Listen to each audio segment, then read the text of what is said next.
le journal. Mesdames et messieurs, bonsoir. Il est 23 heures passées de quelques minutes. Vous le savez, la Coupe d'Afrique a bien démarré. C'est la raison pour laquelle nous vous présentons avec ce léger retard cette dernière édition du journal télévisé sur votre télé de prédilection. Un invité dans ce journal, Félix Ouazekwa, qui vient nous parler de son nouveau clip Fimbu Forever, dédié au léopard de la République démocratique du Congo, qui affronte ce mardi l'équipe du Bénin. Encore une fois, bonsoir et bienvenue à cette grande édition du journal télévisé sur la RTNC. À l'aéroport d'Indili, le président de la République, Félix-Antoine Tshisekedi Tshilombo, a reçu son homologue Faure Gnassingbé, le président togolais, et était à Kinshasa pour une visite de quelques heures. Il a échangé avec le chef de l'État sur la situation sécuritaire à l'est de la République démocratique du Congo. Reportage de Blandine Zovio. Médiateur désigné par l'Union africaine dans le processus de paix en République démocratique du Congo, Faure Esozina Gnassingbé, président du Conseil de la République togolaise, est arrivé ce lundi en début d'après-midi à Kinshasa par l'aéroport international de Ndjili pour une visite de travail de quelques heures. Cette visite fait suite à la signature des accords de paix signés à Washington sous les bons offices du président américain, cérémonie à laquelle il avait pris part sur invitation du président Donald Trump. Après les cérémoniales d'accueil en présence des officiels de deux pays, le président Félix-Antoine Tshisekedi Tshilombo et son hôte ont pris place au pavillon présidentiel pour un entretien de plus de 3 heures. Rien n'a filtré de leur entrevue, mais tout porte à croire que les questions d'intérêt commun dans le cadre de la coopération bilatérale qui existe entre la République démocratique du Congo et le Togo ont été évoquées, ainsi que la situation sécuritaire dans la partie orientale de la RDC. Dans le cadre de la mission de médiation régionale lui confiée par l'Union africaine, le médiateur Faure Gnassingbé a été chargé de faciliter une solution africaine durable à la crise qui secoue l'Est de la RDC.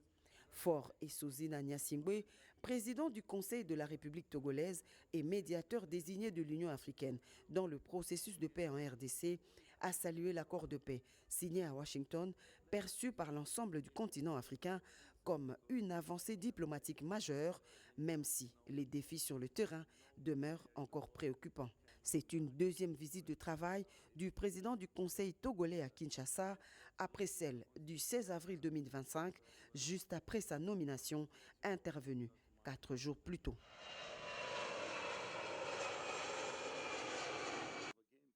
Et puis, bien avant cette rencontre, le président de la République a lancé à Menkao, dans la commune de Maluku, les travaux de la construction de la cité industrielle sino-congolaise et de la plateforme hospitalière.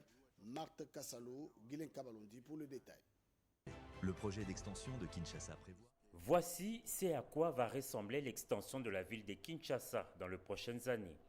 Kinshasa Kiamona, ou Renaissance de Kinshasa, est le nom choisi pour ce méga projet immobilier situé à une quarantaine de kilomètres du centre-ville, dans la périphérie est. Il s'agit d'un projet d'extension majeure vers l'est de la ville, sur le plateau de Bateke, dans la commune de Maluku. Le président de la République, Félix-Antoine Tshisekedi Tshilombo, a fait le déplacement de cette commune urbano-rurale ce lundi 22 décembre 2025 pour le lancement de travaux de construction de la cité industrielle sino-congolaise et de la plateforme hospitalière Marthe Kassalou, deux infrastructures dont l'aménagement s'intègre au projet d'extension de la ville de Kinshasa. Porté par China East Africa Development, ce projet majeur, vision du chef de l'État, est un investissement d'environ 12 milliards de dollars américains et une implantation de 1200 usines en 5 ans en raison de 20 usines par parc industriel, ce qui va générer 225 000 emplois directs, dont 30 000 emplois au cours des 12 premiers mois dès le démarrage, a indiqué le représentant du partenaire sino-congolais dans son mot.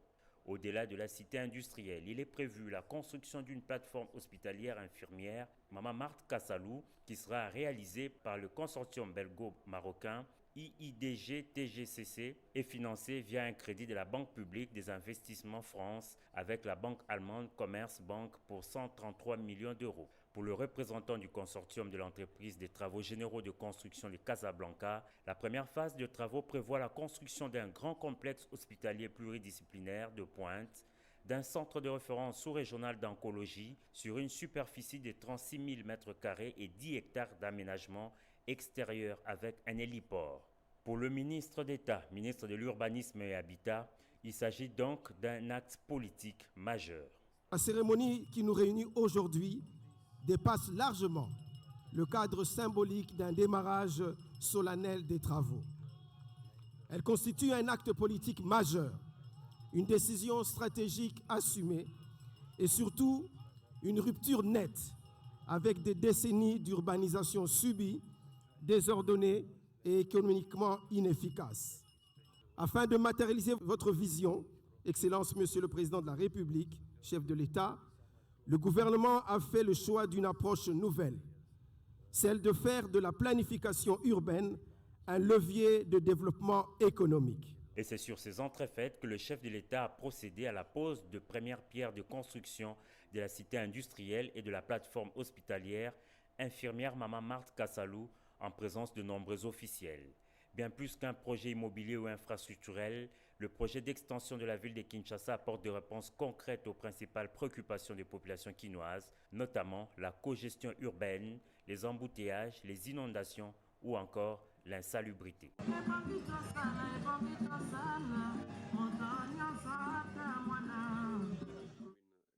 Nous allons nous rendre à Goma. Ils ont été forcés à une marche organisée par l'AFC M23 qui avait convoqué cette marche sous pression de la population. Mais en réalité, les Congolais n'en veulent plus. Ils ont manifesté le ras-le-bol. Lundi 22 décembre, la brigade avancée du Rwanda en RDC, qu'on appelle AFCM 23, avait rendez-vous avec la population sous occupation à Goma. Dès le matin, tous les commerces sont fermés, sinon la torture est certaine. Avec la peur au ventre, cette population martyrisée s'est rendue au stade de l'unité pour écouter le message du Rwanda. Les jeunes qui osent résister sont soumis à ce traitement moyenâgeux.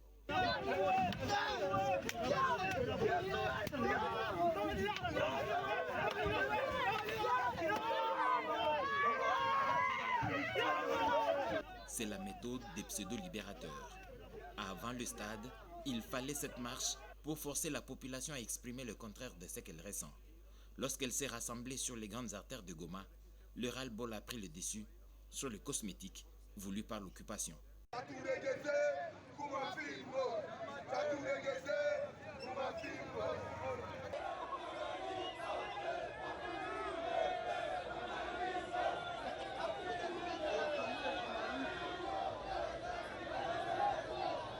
Ces images, en elles seules, couronnent la résilience d'un peuple soumis au dictat étranger avec quelques proxys congolais.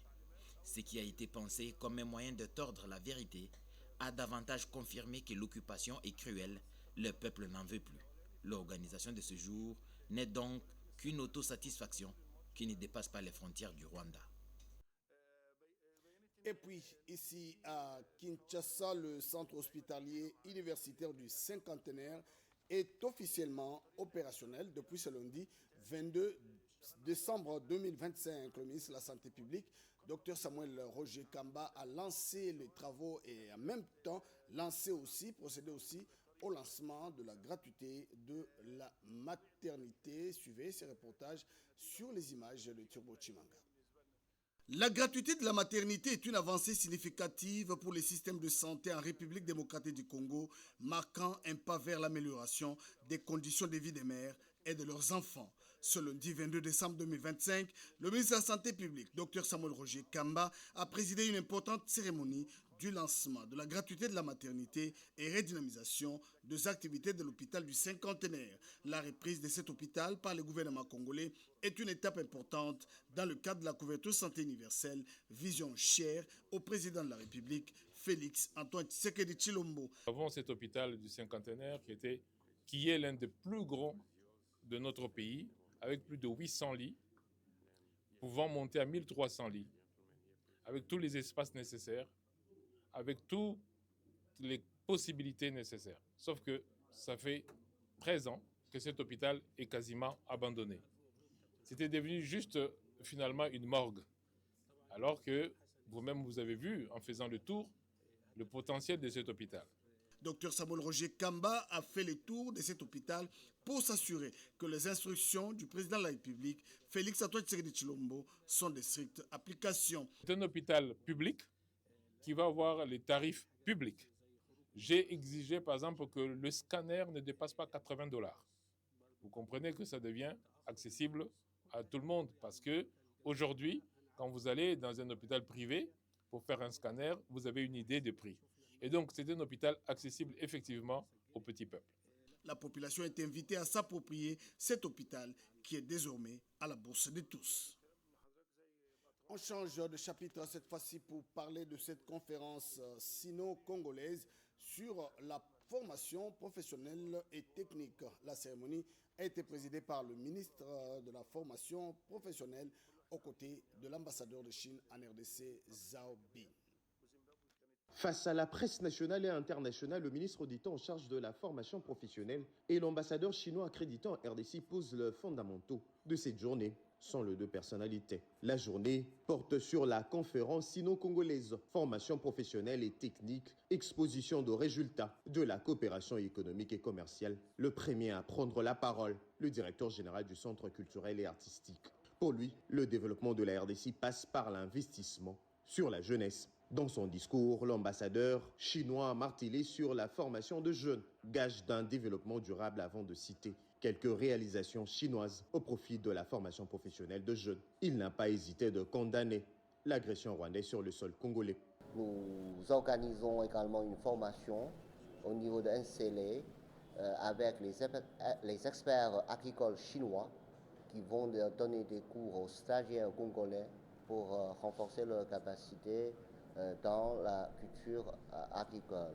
Maître Marc Ekila, ministre d'État, ministre de la formation professionnelle, a démontré l'importance de la formation professionnelle pour une main-d'œuvre de qualité avant de préciser l'importance de cette coopération chinoise. Notez par exemple qu'en 1977, le Zaïre de l'époque, le Congo d'aujourd'hui, était au même niveau de développement avec la Chine, n'est-ce pas?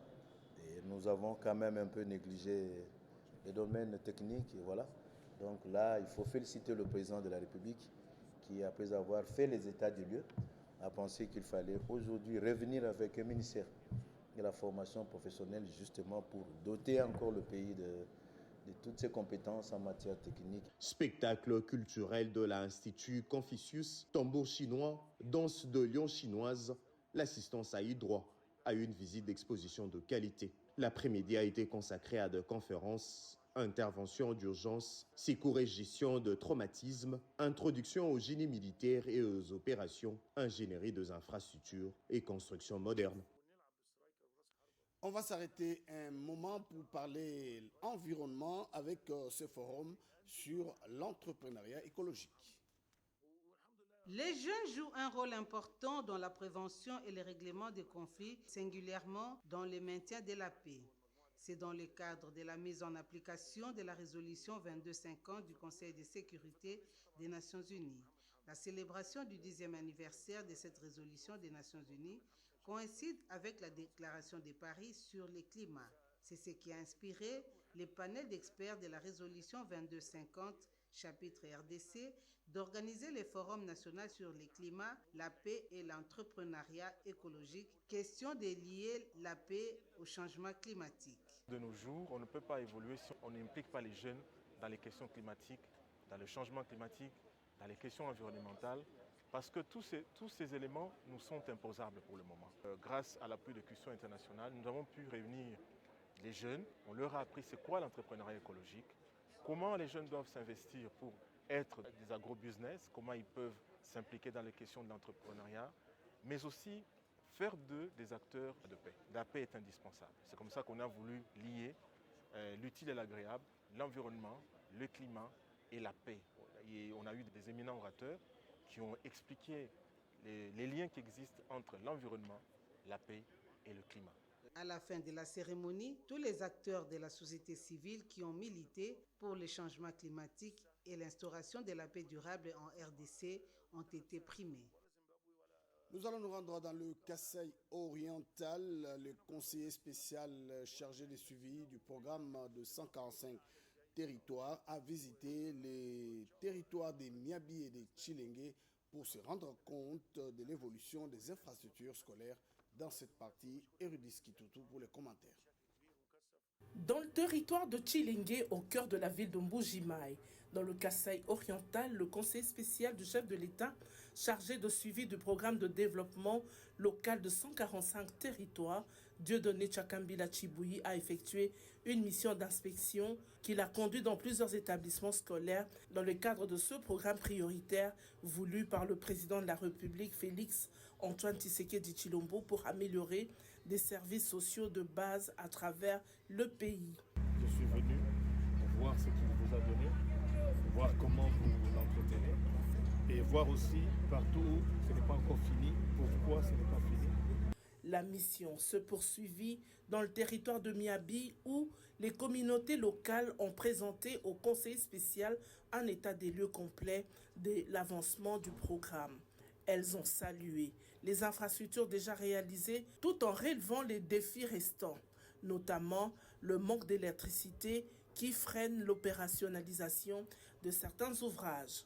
À l'issue de cette tournée, l'ingénieur Dieudonné Tchakambila Tchibouyi a rassuré les bénéficiaires.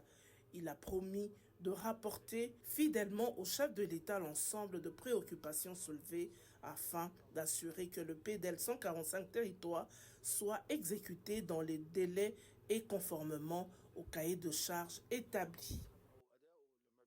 Autre chose à présent, 3 grands bus, 2 Toyota Fortuner et 11 Hyundai Deluxe ont été remis aux agents et cadres de l'administration de postes et télécommunications par le ministre José Mpanda Kabango pour faciliter leur mobilité. Marie Kalong. Le manque de véhicules pour la mobilité du personnel était l'un des desiderata que le secrétaire général des PT Antique, Aurélien Kamba, avait présenté au ministre José Mpanda Kabango à sa prise des fonctions en août dernier. Voilà, 142 jours après, une solution est bien trouvée. 3 grands bus, chacun avec une capacité de 56 places pour les agents, une Jeep Fortuner pour le secrétaire général et des Hyundai Creta pour le directeur. Quelle joie pour ce personnel à travers le directeur des ressources humaines. Même satisfaction du bon syndical qui salue le pragmatisme du ministre José Mpanda. Quant au secrétaire général, le ministre José Mpanda est non seulement un homme de parole, mais il est aussi et surtout un homme d'action. Cette cérémonie solennelle de remise de véhicules nous donne également l'occasion de saluer votre engagement, votre détermination et votre sens élevé des valeurs républicaines et du devoir.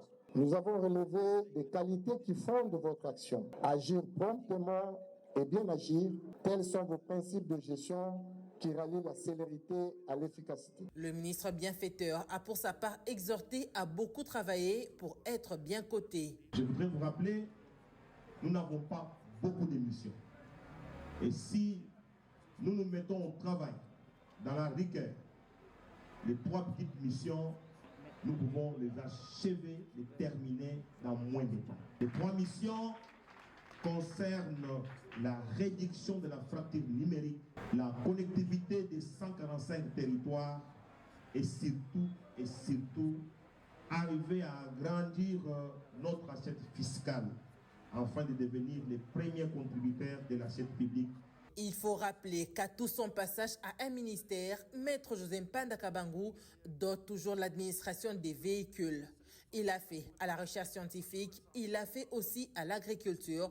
Voilà le faire aussi aux postes et télécommunications. Des empreintes indélébiles que les agents et cadres des administrations de tous ces ministères ne pourront jamais oublier. Et puis, les autorités coutumières s'engagent à travailler et contribuer pour le retour de la paix à l'est de la République démocratique du Congo, mais surtout aussi à restaurer la paix à Kwamont. La chefferie de Bayeke a commémoré durant 2 jours le 134e anniversaire du décès du roi Msiri, fondateur du royaume. La clôture des festivités est intervenue samedi 20 décembre 2025 en présence de plusieurs chefs coutumiers venus des diverses régions du pays. La cérémonie a également enregistré la participation du vice-ministre des Affaires coutumières, Mohamed Ndézé, représentant personnel de la première ministre chef du gouvernement, témoignant ainsi de l'importance accordée par les autorités à la préservation des valeurs et de l'histoire coutumière. Pour le peuple baïéké, cette commémoration annuelle revêt une portée particulière, mais surtout un rappel des origines, de l'identité et des valeurs incarnées par le roi Msiri, symbole de courage, de résistance et de souveraineté. À cette occasion, le Mohamed Ndézé a exhorté les Baïékés à s'inspirer de l'attitude du roi Msiri face aux menaces extérieures et il les a appelés à l'unité, à la vigilance et à la défense de la patrie dans un contexte marqué par l'insécurité et l'invasion rwandaise que connaît la République démocratique du Congo. À travers cette commémoration, la chefferie de Baïéké réaffirme son attachement à son héritage historique et son engagement à transmettre aux générations futures les valeurs de paix, de dignité et de résistance léguées par le roi Msiri. Avant de quitter Bunkeya, le vice-ministre des Affaires coutumières, Mohamed Ndézé, a participé à une messe au cours de laquelle toute la République a été consacrée à Dieu. Les prières en faveur des forces armées de la République démocratique du Congo ont été dites. Vous allez certainement corriger avec nous qu'il s'agissait là de 100e anniversaire depuis la disparition du roi Msiri. Nous sommes allés vite. Nous allons prendre autre chose à présent. Lancement officiel du réseau des leaders évangéliques engagés pour la transformation sociale. La cérémonie a eu lieu dimanche dernier en présence du ministre de l'Entrepreneuriat. La structure réunit des professionnels, des décideurs et des leaders chrétiens engagés dans la transformation spirituelle et sociale de la RDC. Adhérés par plusieurs personnalités, parmi eux des acteurs politiques, des pasteurs et autres acteurs influents. Nous devons, nous chrétiens, nous lever dans un réseau comme celui-ci pour prêter main forte au chef de l'État, avec les valeurs qui sont les nôtres, qui sont partagées comme chrétiens, pour que les noms de Jésus ne soient pas déshonorés. Mon engagement personnel, je me dis, ce réseau, il est le bienvenu, parce qu'il nous permet de travailler ensemble, comme une équipe. Le réseau socio-professionnel des acteurs et leaders évangéliques congolais entend répondre à une réalité souvent vécue par le chrétien engagé dans les sphères des décisions, notamment les pressions, le harcèlement et tant d'autres antivaleurs. C'est une dynamique, une nouvelle dynamique qui vient pour renforcer l'État, la nation, mais aussi renforcer l'Église. C'est-à-dire qu'on apprenne à se connaître qui est qui fait quoi. Et lorsqu'on se connaît mieux, on apprendra à vivre vraiment l'entraide, la solidarité chrétienne dans le milieu professionnel. Alors le réseau, il est là pour vraiment faciliter cette cohésion entre enfants de Dieu. Notre pays a besoin de la cohésion en ce moment et nous allons travailler. Il y a beaucoup des enfants de Dieu, des chrétiens évangéliques aujourd'hui, mais ils ne se connaissent pas. Ils peuvent se voir dans le milieu professionnel, il se passe. Donc nous sommes là pour faciliter des ponts, jeter des ponts. Et en même temps jeter des ponts entre l'Église et la nation. Le Résalec est ouvert à toute ligue et communauté chrétienne évangélique congolaise. L'adhésion à cette plateforme repose sur plusieurs critères tels que être chrétien, né de nouveau et jouir d'un bon témoignage dans sa vie professionnelle. Et puis, 100 jours après sa prise de fonction à la tête de la Caisse générale d'épargne, le directeur général Moukeba fait le bilan de ses réalisations pendant le 100 jours. Institution financière publique créée il y a près de 75 ans, la Caisse générale d'épargne du Congo Cadeco SA est la seule banque commerciale à capital entièrement public de la République démocratique du Congo. Forte de sa présence sur l'ensemble du territoire national, elle occupe une position stratégique dans la mobilisation de l'épargne, la promotion de l'inclusion financière, la collecte et la sécurisation des fonds du trésor public, ainsi que l'accompagnement de l'économie nationale. 100 jours après la prise de fonctions du directeur général Célestin Moukeba Montouabou, installé le 7 août 2025 par ordonnance présidentielle, a engagé l'institution dans une dynamique de transformation profonde, fondée sur une approche méthodique, articulée autour d'un diagnostic interne rigoureux, d'une réorganisation structurelle et de la modernisation de l'outil de travail. Dans un contexte de forte priorité institutionnelle, l'action menée vise en premier lieu la digitalisation des opérations, condition essentielle à la restauration de la crédibilité de la Cadeco SA, au renforcement de son rôle dans la gestion et la sécurisation des ressources publiques, ainsi qu'à la bancarisation effective des populations sur toute l'étendue du territoire national. Dès les premières semaines, une approche de terrain a été privilégiée à travers des descentes opérationnelles dans les services et aux guichets, permettant d'identifier les dysfonctionnements, de dégager les priorités, d'amorcer une transition progressive vers des standards opérationnels modernes. La modernisation technologique constitue les piliers centraux de cette dynamique. Le déploiement de l'Internet Starlink est en cours dans les agences de Kinshasa et dans plusieurs provinces stratégiques. Une centaine d'ordinateurs ont été acquis et un nouveau logiciel bancaire intégré est en phase d'installation. Nous allons parler développement rural. La population du quartier Yolo est soulagée avec le forage d'eau potable dont de l'élu de Lafuna, Lambert Osango, qui en a profité d'ailleurs pour inaugurer un passerelle sur la rivière Kalamou. Iverson Kababwa signe ce reportage.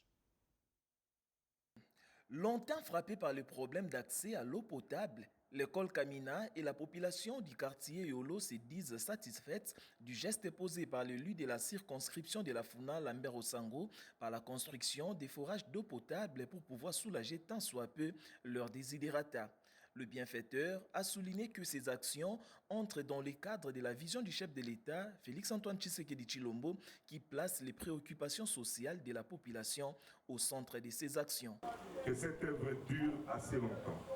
C'est l'œuvre, le forage nécessite beaucoup d'entretien, mais nous avions demandé autrefois que la population aussi de Kamina pouvait aussi s'en servir. Et voilà pourquoi vous allez voir que de l'autre côté du mur, c'est-à-dire au niveau du terrain, il y a aussi des robinets. On a servi, on a donné la possibilité aussi à ses habitants de s'en servir également. Et lorsqu'il y a un petit souci, n'hésitez pas de nous contacter.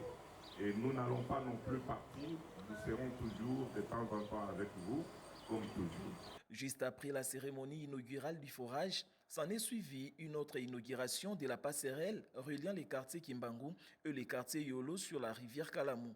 Sur place, Lambert Osango a sensibilisé la population de ces coins de la capitale à être derrière les institutions du pays, en commençant par les chefs de l'État qui ne ménagent aucun effort pour l'instauration de la paix dans la partie est de la RDC et a demandé aux bénéficiaires d'en faire bon usage.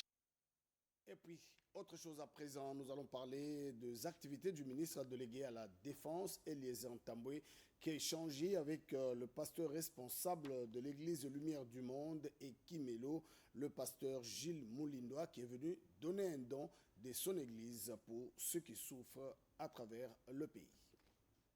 Cette séance de travail entre les ministres délégués à la Défense nationale, chargés des anciens combattants, et les Etambouis et les prophètes Moulindoa Jules, responsables de l'église pentecôtiste Lumière du Monde, Mboké Kimelo, a porté essentiellement sur les soutiens aux pensionnaires militaires, retraités, blessés de guerre et leurs dépendants. Au cours de ces échanges, les responsables de l'église pentecôtiste Lumière du Monde, les prophètes Moulindoa Jules, a saisi cette occasion pour apporter son soutien aux anciens combattants de la RDC. Dans sa gibecière, une enveloppe consistante pour subvenir tant soit peu aux besoins des anciens combattants, blessés de guerre et leurs dépendants en cette période des fêtes de fin d'année. Les ministres délégués à la Défense nationale et les Etambouis a dit qu'en cette période des fêtes de fin d'année, ils reçoivent les pensionnaires militaires. C'est ainsi que notre église pentecôtiste Lumière du Monde, Mboké Kimelo, cité des refuges comme les gens l'appellent, a pris l'option d'apporter sa modeste contribution pour soutenir les efforts entrepris par les autorités du pays pour améliorer la qualité de vie de nos anciens combattants. À l'issue de leurs échanges, les ministres délégués à la Défense nationale, chargés des anciens combattants et les Etambouis, a remercié son hôte pour cette action sociale qui s'inscrit dans le cadre de l'évangélisation relationnelle et douce, créant des liens et démontrant également la foi par l'action concrète. Et puis nous allons nous rendre dans le Haut-Ouélé. La direction provinciale de la santé des Haut-Ouélé vient d'organiser les travaux de la revue annuelle des instituts techniques médicale dans la province.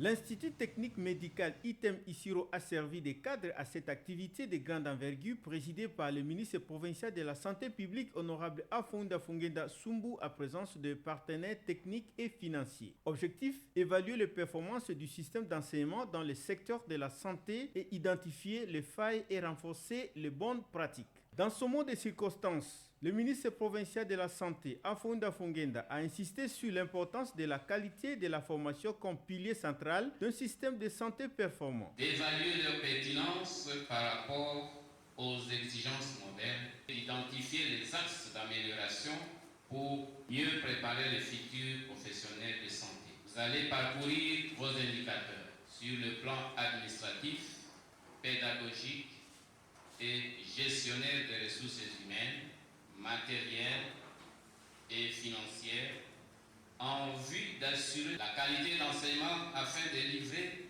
sur le marché d'emploi les prestataires de qualité. Les échanges ont porté notamment sur le curricula de formation, l'encadrement des stagiaires, les besoins en équipement et l'adéquation formation-emploi assortie de quelques résolutions. Élaborer la note technique à soumettre au gouvernement provincial afin d'autoriser l'ouverture de la filière technicien en hygiène et salubrité publique. Présenter aux promoteurs l'importance de l'ouverture de la filière technicien en hygiène et salubrité publique. La tenue de cette revue annuelle marque une étape importante dans la réforme des systèmes de santé provincial afin de garantir à chaque habitat du Haut-Ouélé des soins de santé de qualité.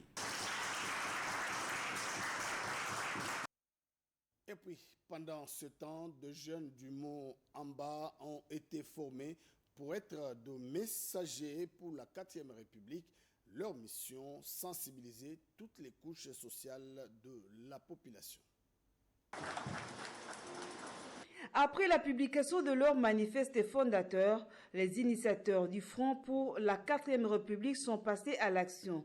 Première étape, le district de Moamba où ils ont rencontré la population pour expliquer leur vision d'un nouveau départ constitutionnel pour la République démocratique du Congo. Jean Saka, Rossi Kiwa, Francis Okito et Bernard Kayumba ont dénoncé les failles des constitutions précédentes jugées inadaptées aux réalités congolaises. Vous nous retrouvez aujourd'hui au Moamba pour lancer la séance de formation des messagers de Moamba. Nous sommes dans une salle qui regorge plus de 400 personnes et toutes les personnes sont d'accord à ce que nous puissions ensemble marcher pour cette démarche, qu'il y a eu beaucoup d'adhérents et même des grandes personnalités qui ont accepté d'adhérer au Front pour la 4e République. Ces messagers que nous formons, qu'ils comprennent la nécessité absolue de passer de la 3e à la 4e République. Leur ambition, bâtir une nouvelle société avec une constitution rédigée par des Congolais pour les Congolais. Une société fondée sur l'équité et la réduction du train de vie de l'État. Nous le disions tout à l'heure que les autorités coutumières s'engagent à contribuer pour la restauration de la paix à l'est de la République démocratique du Congo, mais surtout dans le secteur de Kwamont.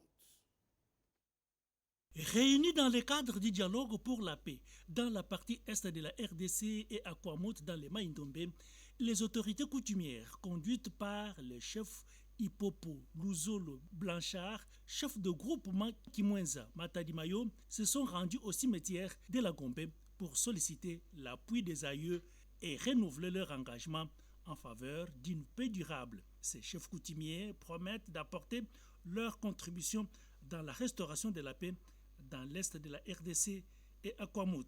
Occasion pour ces chefs traditionnels de lancer un appel solennel aux groupes armés de déposer leurs armes pour s'impliquer dans la logique de pacification du pays. La situation d'insécurité qui prévaut dans le nord et sud Kivu ainsi qu'à Kwamont concerne tout Congolais qui doit apporter sa contribution. Pour eux, en tant qu'autorité chef de terre, tous les Congolais sont appelés à conjuguer des efforts pour gagner cette guerre de plusieurs décennies. Et pendant ce temps, les enfants autistes de l'ONG Congo Autisme ont fêté les festivités de fin d'année en célébrant leur sapin de Noël en présence de plusieurs invités. Ce 20 décembre 2025 n'a pas dérogé à la règle. Les enfants autistes accompagnés de leurs parents se sont donné rendez-vous dans ces beaux cadres situés à Binza-Pigeon pour fêter et célébrer leur sapin de Noël devant un parterre d'invités dont Dr Antoinette, conseillère en charge d'action sociale et représentante de la ministre des Affaires sociales. Madame Elodie Bokamboulou Diakité, présidente nationale du Congotisme, explique ici le sens de cette journée mémorable. Il y a des enfants, depuis qu'ils sont nés, ils n'ont jamais eu de cadeaux de Noël parce que pour les parents, comme il est autiste, peut-être il ne va pas faire attention, peut-être il ne va pas regarder. Et au fur et à mesure, on habitue aux enfants de savoir que ça c'est Noël. À Noël, on donne des cadeaux. Et au fur et à mesure, malgré leur autisme, quand c'est le moment de donner les cadeaux, tu vois l'enfant s'approche, il prend son cadeau, il regarde ça. Et c'est vraiment une joie pour nous et surtout pour les parents. Et quelques bénéficiaires se sont ainsi exprimés également. Moi, c'est Benimeta, je suis autiste en fait. Aujourd'hui, nous sommes reconnaissantes d'être accompagnées par d'abord maman Elodie et ensuite M. Abedacho qui est venu reconnaître le travail que maman fait. Nous louons cette initiative de maman Elodie Bokamboulou Diakité qui ne cesse de fournir d'efforts louables pour que les enfants vivant avec autisme puissent aussi être considérés comme tous les autres enfants. La distribution des cadeaux par Madame Elodie Bokamboulou Diakité, présidente nationale du Congotisme, et le philanthrope Abbé Dachour a été l'un des moments forts de cette manifestation haute en couleurs qui s'est clôturée par une cantique religieuse. Et puis nous allons parler à Kinshasa d'un nouveau souffle pour l'éducation avec l'ouverture de l'école internationale du millénaire Le Génie, implantée dans la commune de la Gombe. Objectif, accompagner les enfants à l'excellence. Une nouvelle référence dans le secteur éducatif de Kinshasa. L'école internationale du millénaire Le Génie vient d'ouvrir ses portes dans la commune d'Engaliema avec une ambition claire. Offrir une éducation d'excellence dans un cadre sécurisé, moderne et adapté aux besoins des enfants. Depuis plus de 3 décennies, notre pays, la République démocratique du Congo, est victime d'un complot international à cause de ses ressources du sous-sol et de son immensité.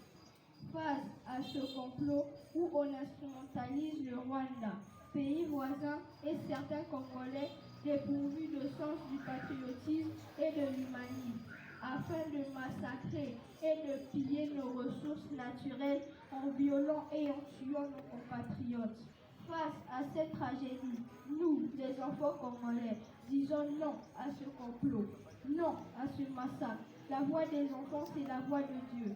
Crèche, maternelle et primaire, l'école mise sur un enseignement bilingue, des classes à effectifs réduits pour un suivi personnalisé, des matériels didactiques modernes et un environnement propice à l'épanouissement. À l'inscription, tout est pensé pour soulager les parents. Uniformes, cahiers, tenues de sport et journal de classe sont offerts. Un modèle éducatif innovant et accessible qui s'inscrit dans la vision du chef de l'État pour une éducation de qualité. Et puis, les pensionnaires de l'orphelinat, les enfants du cœur, ont été visités par la fondation Maman Mariana Zonga pour leur apporter sourire en ces moments de fête de Noël.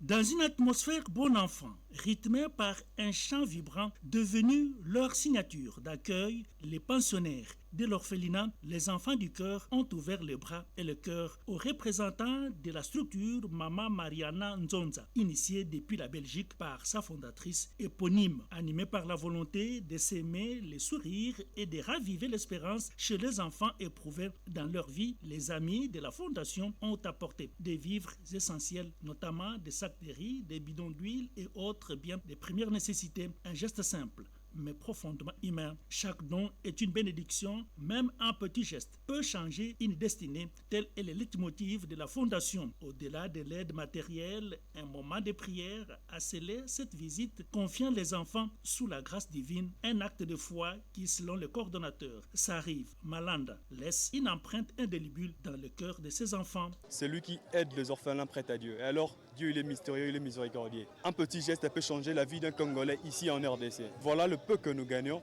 nous partageons ça avec les enfants qui sont démunis. C'est donc une dotation reçue avec immense joie. Nous sommes très contents et très bénis de recevoir la Fondation Maman Mariana Nzonza. Les orphelins n'ont pas seulement besoin à manger, ils ont besoin plus de sourire, de l'amour, de la tendresse, de l'affection. Cette dernière annonce une fin d'année riche en actions solidaires. La Fondation Maman Mariana Nzonza promet de poursuivre cette chaîne d'amour à travers Kinshasa, convaincu que ces gestes façonnent les bâtisseurs de demain. Et puis, 2 évêques ont été investis apôtres et ont reçu une bénédiction le dimanche dernier. Redépendant pour le détail. La moisson est grande que le maître de la moisson envoie ses serviteurs pour moissonner à l'église du Saint-Esprit au Congo et Seko. La consécration, c'est l'action par laquelle elle choisit un membre de l'église par le Saint-Esprit jugé digne pour être dédié à Dieu comme serviteur à temps plein jusqu'à sa mort après avoir suivi des études théologiques. À travers une cérémonie de la consécration, les rituels est respecté en commençant par l'appel, suivi de la prière, les questionnements aux vœux de servir Dieu, le lavage des pieds, la tête et les bras jusqu'à porter les habits du sacerdoce, l'onction avec l'huile d'olive sur la tête conformément à la parole de Dieu, l'imposition des mains par son éminence, Monseigneur Zéphirin Mfumumapanda Malamba. C'est cela toute la procédure observée lors de cette consécration de ces 2 serviteurs fidèles, Eli Wazuba Nzoko comme évêque de Eseko Maniema et Donatien, proclamé apôtre Eseko Kinshasa. L'exhortation du révérend pasteur Jérémie Kassende, basée sur les livres de 1 Pierre 2, versets 9 à 10, rappelant la valeur et la portée spirituelle du serment envers Dieu, a fortifié et édifié les heureux nouveaux ministres du Seigneur, assistés de leurs épouses, dotés du rôle d'accompagner leurs époux dans diverses tâches de l'Église. Pour avoir réalisé un parcours dans le service du Seigneur, les nouveaux promus mesurent la responsabilité dans ce nouvel épisode dans la maison de Dieu. La mission est totalement très grande, de prêcher la bonne nouvelle, d'amener les brebis égarés et les remettre dans les troupeaux du Seigneur. Et je puisse porter la charge. La charge de Dieu, c'est d'amener les âmes perdues vers le Christ. Louange et action de grâce de l'Assemblée présente. Louange et action de grâce de l'Assemblée présente à cette cérémonie ont permis de clôturer la journée dans la gloire du Très-Haut, surtout pour avoir ajouté des serviteurs dans sa maison. L'invité de cette grande édition du journal télévisé sur la RTNC, c'est une figure qu'on ne présente plus en République démocratique du Congo, Félix Ozekwa. Bonsoir. Bonsoir, cher Robert Ndaï. Vous êtes sur le plateau de la RTNC dans cette grande édition du journal. Pourquoi vous êtes là ce soir? Je suis là pour annoncer officiellement la sortie de la chanson Fimbu Forever, dédiée à nos léopards. Et j'ai tout fait pour que la chanson puisse sortir avant la rencontre de demain. Voilà. Voilà, Fimbu Forever. Pour ceux qui parlent anglais, ils savent que c'est Fimbu pour toujours. Alors, Félix Ozekwa, quelle est la particularité de cette deuxième version de Fimbu? Oui, bon, déjà, il y a des noms de tous les éléments sélectionnés, de tous, j'allais dire, les artistes, parce qu'au point où ils font leur travail, ils sont devenus vraiment des artistes. Voilà, donc il y a les noms de tout cela, et puis il y a de nouveaux pas de danse. Évidemment, il y a aussi Fimbu. Voilà, donc j'ai fait de mon mieux pour que je puisse apporter ma part dans ce qui s'est fait dans mon pays. Il faut se dire que j'ai sorti un album récemment qui s'appelle Demi Vida. Il y a une chanson où j'ai dit « Par Nangaï ». Chaque Congolais devrait se demander quelle est ma part, qu'est-ce que je peux faire pour les léopards. Voilà, moi j'ai fait une chanson, mes encouragements, évidemment, toutes mes bonnes énergies pour cette équipe. Vous êtes un grand artiste, comme je l'ai dit au début, qu'on ne présente plus en République démocratique du Congo. Quel est le fond? Oui, le fond, c'est comme toujours, qu'est-ce que je peux faire pour mon pays, qu'est-ce que je peux faire? Si j'avais beaucoup d'argent, évidemment, je donnerais de l'argent. Si j'avais, j'allais dire, d'autres moyens, j'allais le faire. Mais ce que j'ai, et ce que je n'ai toujours eu plutôt, jusque-là, c'est la chanson. Et il faut dire que c'est une version la plus raffinée possible pour notre équipe nationale. C'est un peu comme que la personne qui a inventé l'essuie-glace. On ne connaît pas son nom. Donc l'essentiel, ça aide. Donc moi, je suis là, je me dis, bon, c'est bien, j'ai fait quelque chose qui a marché et qui continue à marcher. Mais bon, même si dans d'autres nations, ils ne retiennent pas mon nom, mais au moins, l'attention est faite sur la nation congolaise. Beaucoup disent que la danse à la Congolais, c'est la danse des Congolais, ça c'est déjà important. Félix Soazekwa, le monde entier vous regarde par la ETNC. Quel est votre souhait en voyant l'équipe nationale non seulement participer à cette CAN, mais bientôt un pas vers le mondial? Bon, je sais que je ne vais pas plaire à tout le monde, mais je voudrais qu'on gagne d'abord la CAN et la Coupe du Monde. Vous venez de suivre l'artiste congolais qu'on ne présente plus, Félix Soazekwa, qui était l'invité de ce journal. Merci et bonne chance à l'équipe nationale qui va bientôt démarrer sa compétition. Merci Félix Soazekwa d'être venu sur ces plateaux. Merci Robert Ndaye. Bonne chance à l'équipe nationale. C'est tout à l'heure à 13h30, heure de Kinshasa. Les Léopards vont rencontrer l'équipe du Bénin. Merci à tous qui nous ont suivis ce soir. Merci à Rodin Panda qui a réalisé ce journal. J'aurai le même plaisir de vous retrouver demain 23h sur la ETNC. Au revoir et bonne suite des programmes sur la ETNC.